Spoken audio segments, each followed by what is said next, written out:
Chapter 12. The Avenue de Clichy was crowded at that hour, and a lively fancy might see in the passers-by the personages of many a sordid romance. There were clerks and shop-girls, old fellows who might have stepped out of the pages of Honoré de Balzac, members, male and female, of the professions which make their profit of the frailties of mankind. There is in the streets of the poorer quarters of Paris a thronging vitality which excites the blood and prepares the soul for the unexpected. Do you know Paris well? I asked. No. We came on our honeymoon. I haven't been since. How on earth did you find out your hotel? It was recommended to me. I wanted something cheap. The absinthe came, and with due solemnity we dropped water over the melting sugar. I thought I'd better tell you at once why I had come to see you, I said, not without embarrassment. His eyes twinkled. I thought somebody would come along sooner or later. I've had a lot of letters from Amy. Then you know pretty well what I've got to say. I've not read them. I lit a cigarette to give myself a moment's time. I did not quite know now how to set about my mission. The eloquent phrases I had arranged, pathetic or indignant, seemed out of place on the Avenue de Clichy. Suddenly, he gave a chuckle. Beastly job for you this, isn't it? Oh, I don't know, I answered. Well, look here, you get it over, and then we'll have a jolly evening. I hesitated. Has it occurred to you that your wife is frightfully unhappy? She'll get over it. I cannot describe the extraordinary callousness with which he made this reply. It disconcerted me, but I did my best not to show it. I adopted the tone used by my Uncle Henry, a clergyman, when he was asking one of his relatives for a subscription to the Additional Curates Society. You don't mind my talking to you frankly? He shook his head, smiling. Has she deserved that you should treat her like this? No. Have you any complaint to make against her? None. Then, isn't it monstrous to leave her in this fashion, after 17 years of married life, without a fault to find with her? Monstrous. I glanced at him with surprise. His cordial agreement with all I said cut the ground from under my feet. It made my position complicated, not to say ludicrous. I was prepared to be persuasive, touching and hortatory, admonitory and expostulating, if need be vituperative even, indignant and sarcastic, but what the devil does a mentor do when the sinner makes no bones about confessing his sin? I had no experience, since my own practice has always been to deny everything. What then? Asked Strickland. I tried to curl my lip. Well, if you acknowledge that, there doesn't seem much more to be said. I don't think there is. I felt that I was not carrying out my embassy with any great skill. I was distinctly nettled. Hang it all, one can't leave a woman without a bob. Why not? How is she going to live? I've supported her for 17 years. Why shouldn't she support herself for a change? She can't. Let her try. Of course there were many things I might have answered to this. I might have spoken of the economic position of woman, of the contract, tacit and overt, which a man accepts by his marriage, and of much else, but I felt that there was only one point which really signified. Don't you care for her any more?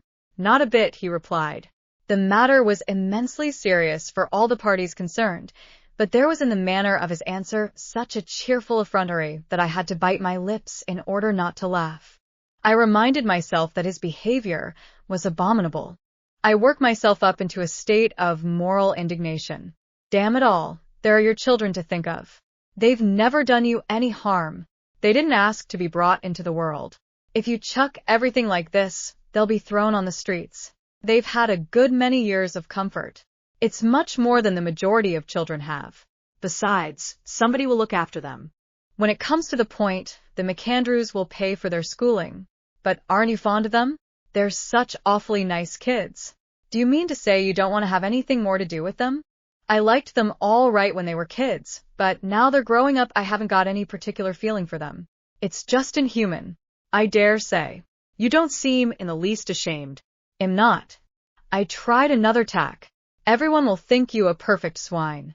Let them. Won't it mean anything to you to know that people loathe and despise you? No. His brief answer was so scornful that it made my question, natural though it was, seem absurd. I reflected for a minute or two. I wonder if one can live quite comfortably when one's conscious of the disapproval of one's fellows? Are you sure it won't begin to worry you? Everyone has some sort of a conscience, and sooner or later it will find you out. Supposing your wife died, wouldn't you be tortured by remorse? He did not answer, and I waited for some time for him to speak. At last I had to break the silence myself. What have you to say to that? Only that you're a damned fool. At all events, you can be forced to support your wife and children, I retorted, somewhat piqued. I suppose the law has some protection to offer them. Can the law get blood out of a stone? I haven't any money. I've got about £100. I began to be more puzzled than before. It was true that his hotel pointed to the most straitened circumstances. What are you going to do when you've spent that? Earn some. He was perfectly cool, and his eyes kept that mocking smile which made all I said seem rather foolish. I paused for a little while to consider what I had better say next. But it was he who spoke first. Why doesn't Amy marry again? She's comparatively young, and she's not unattractive. I can recommend her as an excellent wife. If she wants to divorce me, I don't mind giving her the necessary grounds. Now it was my turn to smile. He was very cunning, but it was evidently this that he was aiming at. He had some reason to conceal the fact that he had run away with a woman, and he was using every precaution to hide her whereabouts. I answered with decision. Your wife says that nothing you can do will ever induce her to divorce you. She's quite made up her mind. You can put any possibility of that definitely out of your head. He looked at me with an astonishment that was certainly not feigned. The smile abandoned his lips, and he spoke quite seriously. But, my dear fellow, I don't care. It doesn't matter a twopenny damn to me one way or the other. I laughed. Oh, come now. You mustn't think us such fools as all that. We happen to know that you came away with a woman. He gave a little start, and then suddenly burst into a shout of laughter. He laughed so uproariously that people sitting near us looked round, and some of them began to laugh too. I don't see anything very amusing in that. Poor Amy, he grinned. Then his face grew bitterly scornful. What poor minds women have got. Love. It's always love. They think a man leaves only because he wants others. Do you think I should be such a fool as to do what I've done for a woman? Do you mean to say you didn't leave your wife for another woman? Of course not. On your word of honor? I don't know why I asked for that. It was very ingenuous of me. On my word of honor. Then, what in God's name have you left her for? I want to paint. I looked at him for quite a long time. I did not understand. I thought he was mad. It must be remembered that I was very young, and I looked upon him as a middle-aged man. I forgot everything but my own amazement. But you're 40. That's what made me think it was high time to begin.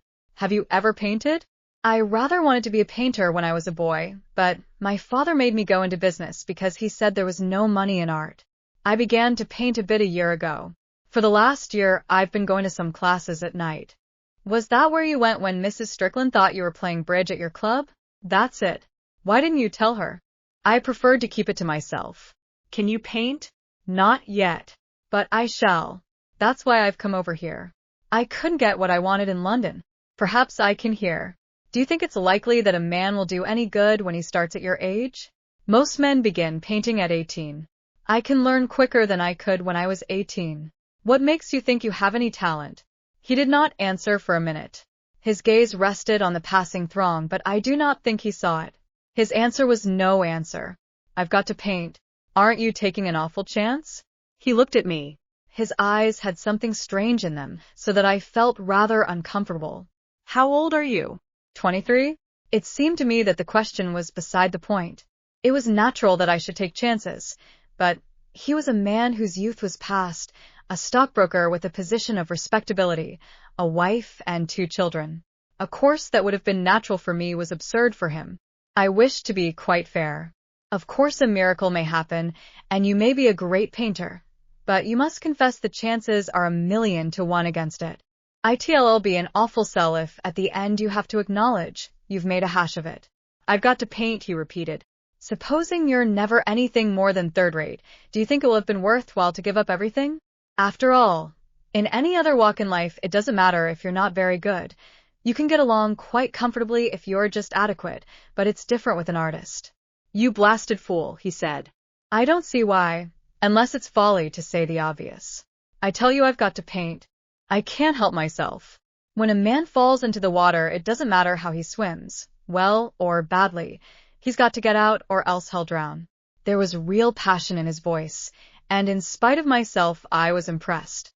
I seemed to feel in him some vehement power that was struggling within him. It gave me the sensation of something very strong, overmastering, that held him, as it were, against his will. I could not understand. He seemed really to be possessed of a devil, and I felt that it might suddenly turn and rend him. Yet he looked ordinary enough. My eyes, resting on him curiously, caused him no embarrassment. I wondered what a stranger would have taken him to be. Sitting there in his old Norfolk jacket and his unbrushed bowler, his trousers were baggy, his hands were not clean, and his face, with the red stubble of the unshaved chin, the little eyes, and the large, aggressive nose, was uncouth and coarse. His mouth was large, his lips were heavy and sensual. No, I could not have placed him. You won't go back to your wife? I said at last. Never. She's willing to forget everything that's happened and start afresh. She'll never make you a single reproach. She can go to hell. You don't care if people think you an utter blackguard? You don't care if she and your children have to beg their bread? Not a damn. I was silent for a moment in order to give greater force to my next remark. I spoke as deliberately as I could. You are a most unmitigated cad. Now that you've got that off your chest, let's go and have dinner.